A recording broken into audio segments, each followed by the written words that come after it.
આજે આપણે એક એવા સત્યની વાત કરવાના છીએ જે આપણા સમાજમાં ઊંડે સુધી છુપાયેલું છે અને કદાચ એ સાંભળીને આપણને આઘાત પણ લાગશે. આ આખું વિશ્લેષણ એક ફ્રન્ટલાઇન કાર્યકર્તાની જુબાની પર આધારિત છે, જે આપણને એવી હકીકતનો સામનો કરાવશે જેની આપણે કલ્પના પણ ભાગ્યે જ કરી હોય. આ શબ્દો છે અતુલ શર્મા માટે, એક એવી સ્ત્રી જેણે પોતાનું જીવન એવી દુનિયામાં લગાવી દીધું જેનું નામ લેતા પણ આપણે ખચકાઈએ છીએ. આ કોઈ 1-2 વર્ષની વાત નથી, પૂરા 32 વર્ષ. જરા વિચારો, આટલો લાંબો સમય કોઈ આ કામમાં વિતાવે તો એમનો અનુભવ કેવો હશે અને એમની દ્રષ્ટિ કેટલી ઊંડી હશે. તો આ અતુલ શર્મા અને એમની NGO સંકલ્પ, એમણે કરેલું કામ નાનું સૂનું નથી. સેંકડો જિંદગીઓ બચાવી છે એમણે, એવા લોકોની જે શોષણના નરકમાં જીવી રહ્યા હતા અને જેમના વિશે આપણે ક્યારેય જાણતા પણ નથી.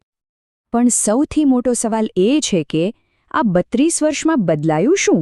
જાતીય શોષણનું જે સ્વરૂપ પહેલાં હતું, શું આજે પણ એવું જ છે કે પછી એણે કોઈ નવો, વધુ ખતરનાક ચહેરો ધારણ કરી લીધો છે? ચાલો આ બદલાવને જરા નજીકથી સમજીએ. જોઈએ કે પહેલાં શું હતું અને હવે શું થઈ રહ્યું છે, અને આ પરિવર્તન ખરેખર કેટલું મોટું છે. જુઓ, આ તફાવત ખરેખર ચોંકાવનારો છે. પહેલાં બધું જ સામે હતું. રેડ લાઇટ એરિયા હતા, બધાને ખબર હતી કે આ ધંધો ક્યાં ચાલે છે. અને હા, એની સાથે કલંક જોડાયેલો હતો. પણ હવે બધું જ અદૃશ્ય થઈ ગયું છે. હવે આ બધું જીમ, સ્પા અને કોલેજોની આડમાં ચાલી રહ્યું છે, એકદમ આપણી નજર સામે પણ છુપાઈને.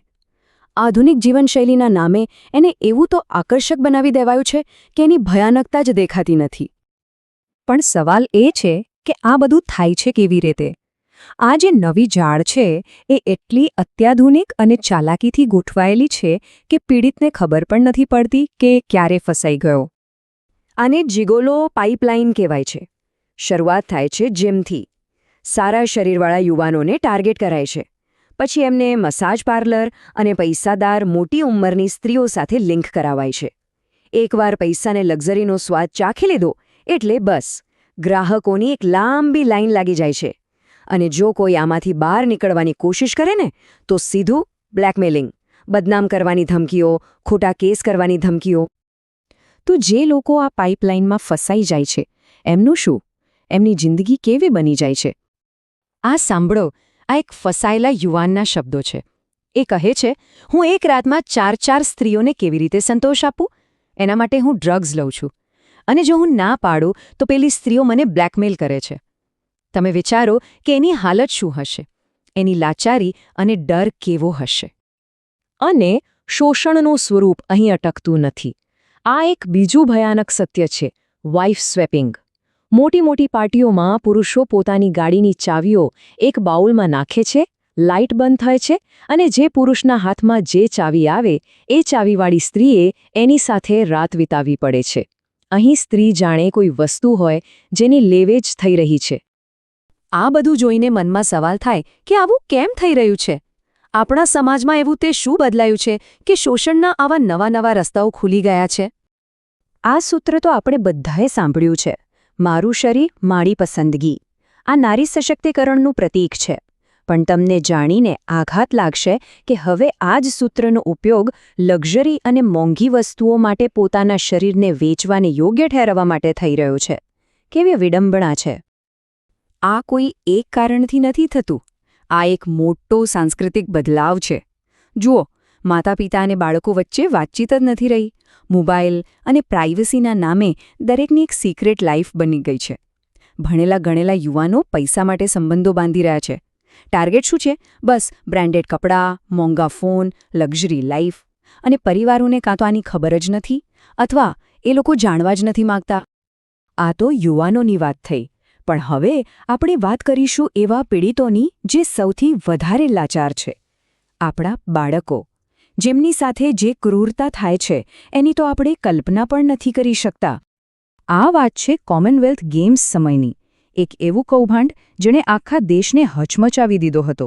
જ્યારે આંતરરાષ્ટ્રીય મહેમાનો આવ્યા હતા ત્યારે એમની સેવાના નામે બાળકોનું ભયંકર શોષણ થયું હતું. દેખાડો શું હતો? Luggage boys. 8 વર્ષના નાના બાળકોને વિદેશી મહેમાનોનો સામાન ઉપાડવા માટે રાખવામાં આવ્યા. એમના ગરીબ મા બાપને એમ કહેવામાં આવ્યું કે તમારો દીકરો 5 સ્ટાર હોટેલમાં રહેશે, સારું ખાવાનું ખાશે. કોણ મા બાપ ના પાડે? પણ હકીકત એ હતી કે આ બાળકો સેક્સ ટુરિઝમનો શિકાર બન્યા હતા અને જ્યારે પાછા આવ્યા ત્યારે એમની હાલત જુવાય એવી નહોતી. લોહીલુહાણ, શારીરિક અને માનસિક રીતે તૂટી ગયેલા. એ આઘાતમાંથી કદાચ ક્યારેય બહાર નહીં આવી શકે. અને આ ક્રૂરતા અહીં અટકતી નથી. બંધ દરવાજા પાછળ શું શું થાય છે એના આ થોડાક ઉદાહરણો છે. એક ઘરે કામ કરતી સ્ત્રીને એટલી મારી કે એની 6 પાસળીઓ તૂટી ગઈ અને એ મરી ગઈ. એક 14 વર્ષની છોકરીને ઘરમાં રાખેલા કૂતરાની રોટલીમાંથી અડધી રોટલી ખાવા આપતા હતા અને એ પણ કેમેરાની નજર હેઠળ. એક બીજી છોકરીને રોજ ભીના કપડાથી મારવામાં આવતી અને માલિકનો દીકરો એના પર બળાત્કાર કરતો. આ બધી ઘટનાઓ ખાલી ગુન્હા નથી. આ આપણા સમાજના મૂલ્યોના પતનનો સંકેત છે. આ એક બહુ મોટું સંકટ છે.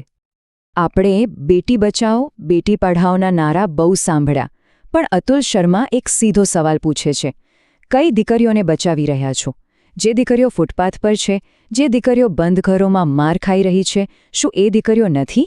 એમને કોણ બચાવશે? તો પછી આનો ઉપાય શું છે? અતુલ શર્માનો સંદેશ એકદમ સ્પષ્ટ છે. વાત ખાલી દીકરીઓને બચાવવાની નથી. વાત દીકરાઓને સંસ્કાર આપવાની છે. એમને સ્ત્રીઓનું સન્માન કરતા શીખવવાની છે. જ્યાં સુધી આપણે આ નહીં કરીએ ત્યાં સુધી કશું નહીં બદલાય. અને અંતે એક સવાલ જે આપણે બધાએ આપણી જાતને પૂછવાનો છે. જ્યારે કોઈ સમાજના મૂલ્યોનું આટલી હદે પતન થાય છે, ત્યારે એની સૌથી મોટી અને અંતિમ કિંમત કોણ ચૂકવે છે?